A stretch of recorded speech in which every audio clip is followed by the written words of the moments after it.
They use silver in hospitals for burn patients because it heals your skin. It helps to heal your skin.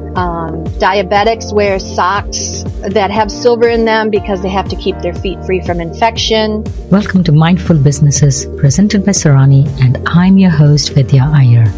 In our podcast, we bring to you brands which are mindful in their practices and processes. A mindful business adopts and employs sustainable social, economic, and environmental practices. In this episode, we'd like to take a moment to answer the question that our listeners have asked us. How do we find these brands to feature on our show? We find the brands online, and some are recommended to us by our listeners. But in no event do we accept samples, products, or promotions from these brands.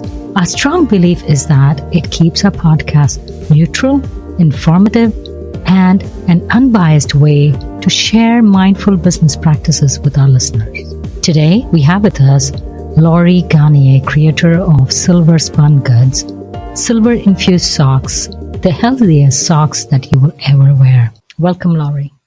Thank you. I'm so glad to be here. Tell me, why silver? What's so special about silver?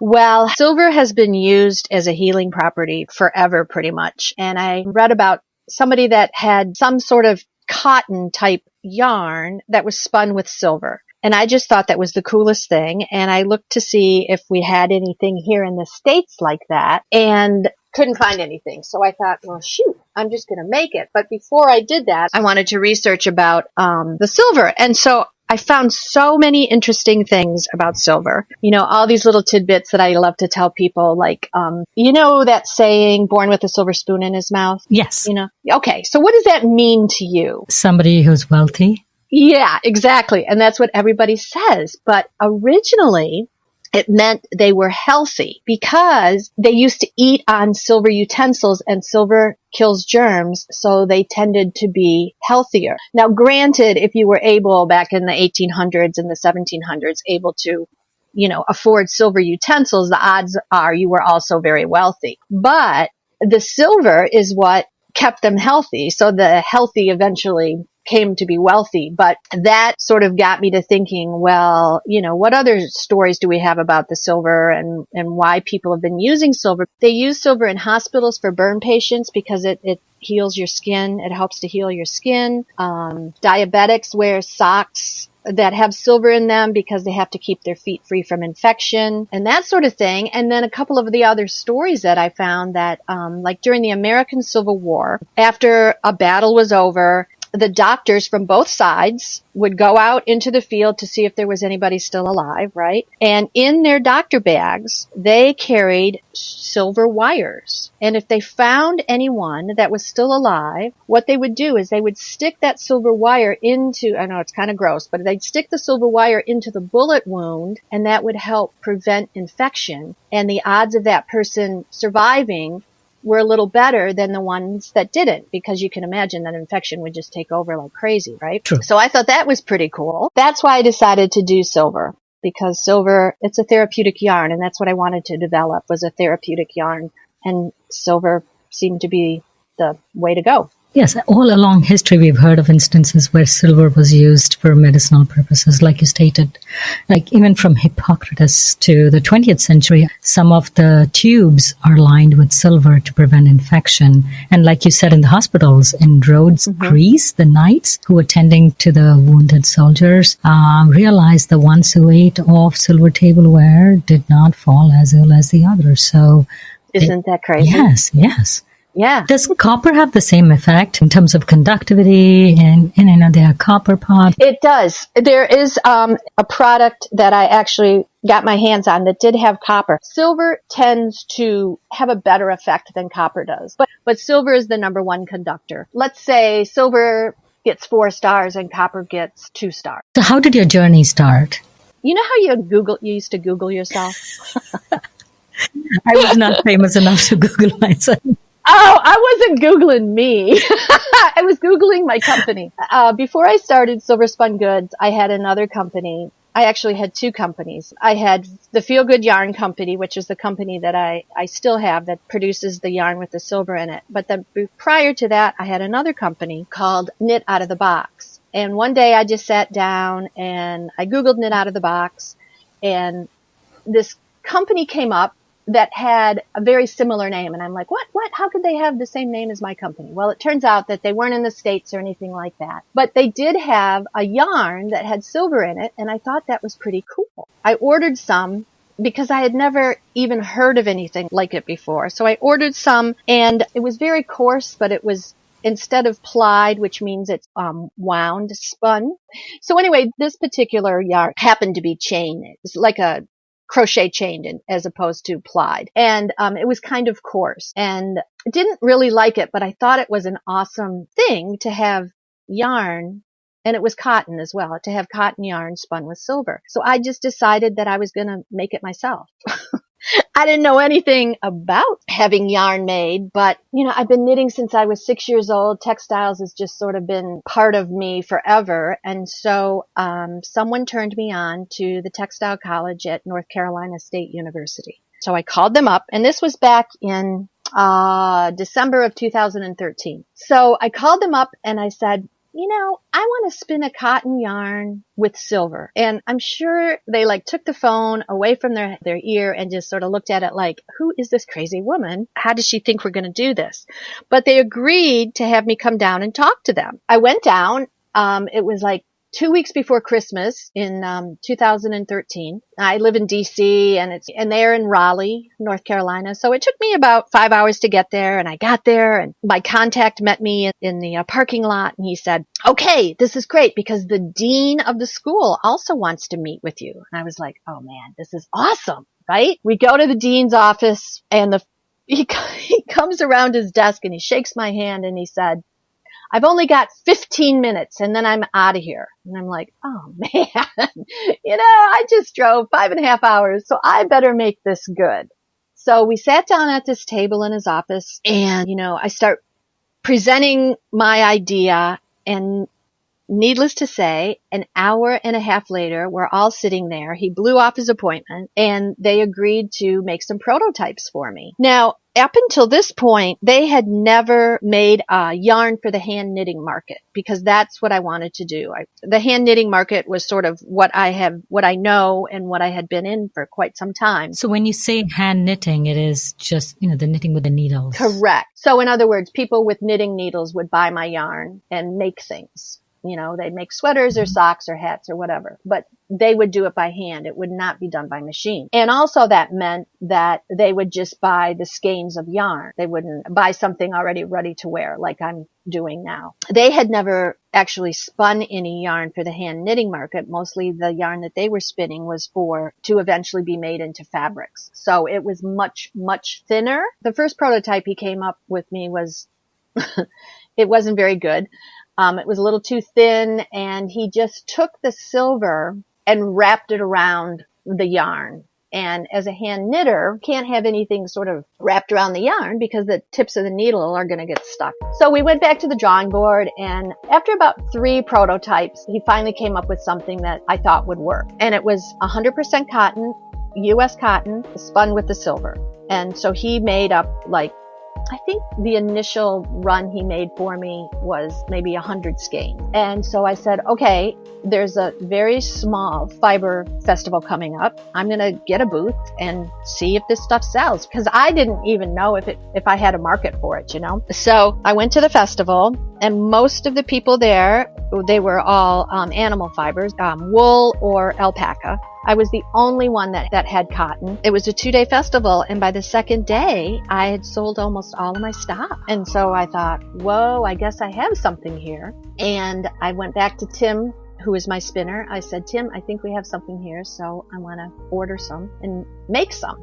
So that's where we are. And so what I did is, let's see, in April of 2014, I launched the Feel Good Yarn Company, and I only had one item, which was my silver spun yarn. Did really, really well with it. The next year, I went back to the same festival and took the yarn, and by now I have it branded and I have labels and all that sort of stuff. And I have been marketing it as a therapeutic yarn. The silver gives it antibacterial, antimicrobial, and thermal properties, and conductive properties. So the antibacterial is basically, you could knit a pair of socks with this yarn, and because the silver tends to kill odor-causing bacteria, you can sort of wear the socks a little longer than you would a normal pair of socks, right? The antimicrobial kills germs, so it's great for people that are diabetic, that have to keep their feet free from infection. And then the thermal properties, it really works. It helps people that have arthritis because it tends to keep the joints warm. And then the conductive properties, which if I would have paid more attention in chemistry, I would have known that silver is a conductive element, right? You can knit a pair of gloves with my yarn and use your touch screen and use your phone. You don't have to take your gloves off because of the conductive properties. So it has these 4 amazing qualities that most yarns don't have. So why did you pick cotton? You know why I picked cotton? Is because I like cotton. Also because there are a number of people that they have an aversion or they have an allergy to animal fibers. And cotton is what's grown down in North Carolina, and that's where the cotton industry was based. So Tim, my spinner, that's what he really knows. He knows cotton. Because cotton is hard to knit with, right? Well, that's the other thing. It's funny that are you a knitter? Barely. But you're right. You're right. Most people, I did not like to knit with cotton. The reason being is it has no give and it's very hard on your hands, especially if you used a mercerized cotton. Mm-hmm. And the other thing is, you could knit a beautiful sweater that's like, let's say it's at your waist when you finish it, but by the time you've worn it a couple of times, it could be down to your knees because it stretches and it has no memory. So it just stays that way, right? It just keeps getting bigger and bigger. There's nothing you can do about it. Well, the great thing about my silver spun yarn is that it has a memory, because the silver, I wanted to have some sort of memory in the cotton so that it wouldn't be hard on your hands. Because if I'm marketing it to people that have arthritis and things like that, they're not going to knit with a cotton that's going to hurt their hand, right? The silver is wrapped with a very, very fine piece of lycra that gives it elasticity so the silver fiber doesn't break, but it also gives the yarn a memory. So this yarn is stretchy. So it goes back to the way you knit it. So if you knit a pair of socks, they're going to stay that way. They're not going to get bigger. If you knit a sweater, it's going to stay at your waist and not your hips. So how do you spin it? Is it machine spun or is it hand spun? Mm-hmm. It's machine spun. They have a whole lab down there at NC State. The other reason that my yarn is so soft is that it's combed twice. So normally you just comb the cotton once to get all of the fibers, and to get all the gunk out and all that sort of stuff, and then get all the fibers going one way. But we comb it twice to give it an additional softness. And then it goes through the whole process of being carded and spun and all that sort of stuff. And then in the end, he had to come up with a way to actually add the silver to get the silver in, because the silver is actually spun around each ply, and the yarn is a 2-ply yarn. So each ply actually has silver in it. If you took the plies apart, you would still have silver, the same amount of silver in each ply. Yes, and I wanted to add, silver is so malleable. It's so soft. Mm-hmm. There are some saris woven in India with silver threads. Yes. And the way you test that it's pure silver is it should feel as soft as the silk that it's woven into. Yeah. Because when somebody thinks of a metal thread, they're thinking of a copper wire going through. And silver is very, very soft. Very malleable. Very. Well, it's interesting you should bring that up, because before I went to NC State, I was having the person that I found overseas, I ordered some from them, and I was going to sell it here in the state. So I was sort of going to be the distributor here in the state. And I went to a show and sold a bunch of this yarn and then put in my order with them and then had them send it to me. And one of the selling factors was you could make gloves with it, and because of the conductivity, you could use your cell phone. Well, some of the yarn came back and I sent it out to my customers. They contacted me and said, it's not working the way it's supposed to work. And so what I had to do is send the yarn that I'd gotten from overseas up to FIT, mm-hmm. the Fashion mm-hmm. Institute, and have it tested. And they said, yep, well, there's some sort of metal in here, but it's not silver. So I have no idea what happened, but that's actually what got me wanting to make the yarn myself, because I thought it was a very cool concept, but you have to use the real thing. You have to use silver. Otherwise, it's not going to work. You need to have quality control. Quality control. And I wasn't able to do that if I was doing it from overseas. So now I know where my cotton's coming from. All my cotton is grown in the state. Initially, we used only North Carolina grown cotton, but we're getting some now from Texas and some, mostly from Texas. My silver supplier is here in the state. So everything I do is here in the state. So I don't have to worry about quality control in that regard. So is there a level of purity you require for the purpose of providing the benefit to the wearer? My silver is 99.9% pure. My supplier is the same supplier that supplies the U.S. military with their silver. So it's very pure. It's higher than even sterling. Absolutely. Absolutely. Yep. Tell us a little bit more about the dyes you use. So, one of the things when I started this new company, when I started Silver Spun Goods, and I also did this back when I had Feel Good Yarn Company as well. But when I had Feel Good Yarn Company, my ultimate goal was to always make this yarn available to more people. There are only so many people out there that can knit their own socks, right? And so the goal was to do ready to wear, which is what I'm doing now. And with both companies, I wanted to make my environmental footprint as small as I could. So that's why everything is stateside. And dyeing, one of the most polluting industries out there. I said, if I'm going to dye this yarn, it has to be naturally dyed. So I found a woman up in Lancaster County, PA, Pennsylvania, who uses only natural dyes. But the other really cool thing that she does is that they put the dye baths, everything, all of the waste, because it's all natural, they put it right back into the soil. They use the dye, they get all the dye out of it, and then they put all of that waste, which is clean waste, back into the soil to sort of regenerate the soil. And so at this point, we only have one color, which is gray. My customers would love to have blue, but blue is indigo, and I'm sure you know that indigo comes off on your hands or your feet. And I used to have indigo for the yarn company because knitters, they understand that natural dyeing, some of it can come off on your hands and your skin. But, with my new company, I didn't want customers freaking out that their feet were turning blue because it's a little more difficult to explain to them, like, well, go wash your feet and everything will be fine, But at this point, we're just using an iron, a natural iron that gives us this beautiful gray color. Talk a little bit about your new company. What do you make? You've alluded to that. So Silver Spun Goods, like I said, my goal was to always go into ready to wear. And so we started with socks because this yarn is perfect for socks. So we're using the yarn that I produce, which is called Silver Spun yarn, which I've trademarked and everything. But instead of just selling it to the hand knitting market, I am now using it to make ready to wear. And the first thing I wanted to do was to make socks. And so I needed to find a sock manufacturer, and I wanted to find someone here in the States. And so I found a family-owned sock company down in Hickory, North Carolina. I went down and visited them, and they showed me their whole process. We set up an initial order. So what we're making right now is we're making, I call them a footy sock, which is a short little sock. It shows above your shoe, and then a crew sock. One of the things that I wanted to do was make these socks so that men or women can wear them. The design that I chose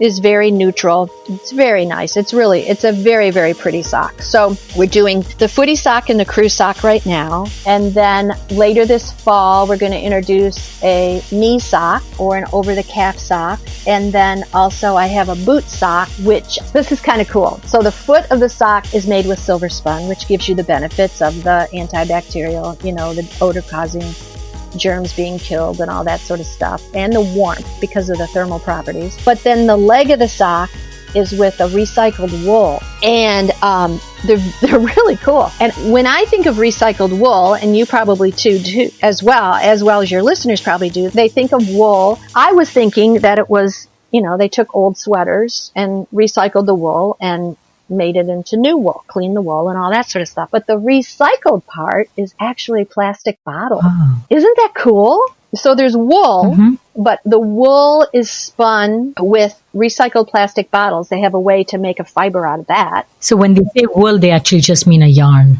Yeah, it's more of a yarn, but there is some wool in it though. So it's mixed with both. It's spun with both. Isn't that cool? So yeah, terribly cool. I know. So I've got those coming out. Then I wanted to make gloves, and I found a glove manufacturer in upstate New York. I'm very excited about the gloves, but I can't bring out too many products at once, you know. So we're going to do the socks first, and then if all goes well, hopefully the beginning of next year, we will introduce the gloves. So what proportion of the silver is to the fabric in terms of, say, 1%, 2%? 5% silver. And you have to have at least 4%, I think it is, in order to have the properties that I've been talking about actually work. So in other words, to get the antibacterial properties, you have to have at least 4% silver. And we have 5%. And how easy are these socks to wash? They're super easy because you do not have to hand wash them. You do not have to coddle them. I throw them in the washing machine and you can throw them in the dryer. Because part of the process, when they make the socks, after they've knit them on these really cool machines, they actually wash everything. So they're all pre-shrunk. So they wash them, then they put them on these sock form. They look like a sock. And then they put them through a heating process to dry them. And then when they come out the other end, they're pre-shrunk and they're all ready to go. On your website, you had mentioned that the socks, these cotton socks, are almost as warm as the wool socks. Yes. What makes it warm? Just the silver. The silver has its own thermal properties. Yeah. Pretty incredible. It's pretty incredible. In fact, I've had testimonials, unsolicited testimonials, mind you. I had one woman whose mother had been knitting her whole life, and her mom was like in her 80s or something, and her arthritis was so bad that she had to stop knitting. This customer made her mom a pair of fingerless gloves and sent them to her and didn't say, you know, Mom, these gloves are going to make your hands feel better. But she said, just put these on and see if you can knit with them. And within 2 hours, her mother was knitting again because the gloves, they had made her knuckles feel better, and she was able to get the mobility back in her finger. This whole process seems so cool. It's so cool. The craziest testimonial I got was, remember that fiber festival I was telling you about that I went to? So the first year a customer was in there, and she came back the second year. And by this time, my booth was full. So this woman walks in and she goes, I just have to tell you, I bought some of your yarn last year, and I have a friend who has MS. And she said she'd lost the use of her left arm. And so she said she knit her a sleeve out of my yarn and gave it to her and said, just put this on and see if it makes your arm feel any better. And she said that her friend called her up the next day and said, I can use my arm again. And so she's telling this story in the middle of my booth that's filled with people. And, you know, they'd all stopped what they were doing and they were listening to her story. And I said, I was flabbergasted. And then I said, can you just stay here all day and keep telling that story? Because everybody in the booth then, of course, bought some yarn. It was crazy. A customer went on to my website, and you can leave reviews if you want. And this one customer said, I wear these socks because I guess he flies a lot or something. And he says, I take these socks with me every time I'm on the airplane, and they're amazing. They not only keep your feet warm, he said, but the compression, because of the lycra in the cotton, he said, it's like a compression sock. He said they're amazing for flying. So have you patented this process, or at least the design? Everybody asks me that. I did not come up with the idea of putting silver into fibers because, you being from India, you know, they've used silver in textiles for ages, right? So I cannot patent the process, unfortunately. But I have trademarked everything and trying to protect myself as much as I can. And to be perfectly honest with you, I thought when I started creating the hand knitting yarn that somebody was going to copy me. A bigger company was going to come along and start producing a cotton yarn with silver in it, and then that would be all that I wrote. And nobody ever did. And I think the reason is because this yarn is incredibly expensive to produce. 1 pound of silver costs me over $200. It's very expensive to produce. So I'm sure that's why most people don't do it. But I'll do it. Tell our listeners your website and where they can go to buy the yarn and the socks. The name of the company is silverspungoods.com. So you go to silverspungoods.com, and then that's where you can purchase the socks. I have actually worked out, it was a dream for me. There's a yarn company called Jimmy Bean's Wool that's based out in Reno, Nevada, and she has a huge online presence for the hand knitting and crocheting market. And so she now sells my yarn because I didn't want my yarn to go. I still wanted my yarn to be available to my hand knitting customers because I had the most loyal customers on the planet. I'm telling you. I had one woman in Iceland. She must have $1,200 worth of my yarn. One day I emailed her and I said, what are you doing with all of this stuff? Because every time I put out an email and saying, here's a free pattern, and she would buy it. And I had numerous customers, and I thought, these people have helped me grow my business over these last 6 years. So I just can't not have it available to them anymore. So I contacted Laura at Jimmy Bean's Wool and I said, would you be interested in carrying this yarn for me? Because I don't want to sell it anymore via my website. And she said yes. So people can go to jimmybeanswool.com and look up Silver Spun, and they can buy the yarn there. So, Lori, it's been a pleasure talking to you. I think we could talk for another hour. I would love to talk more about it. I'm so glad that you called me. Thank you, Lori, for being mindful and coming on our show. If you're a creator of a mindful brand or would like to recommend a mindful brand to be featured on our show, send us a message on our Facebook or Instagram page. We recorded this podcast at Q1067 in Lafayette, Indiana. Tatum Gale composed the music for this podcast. This is Mindful Businesses with Vidya Iyer.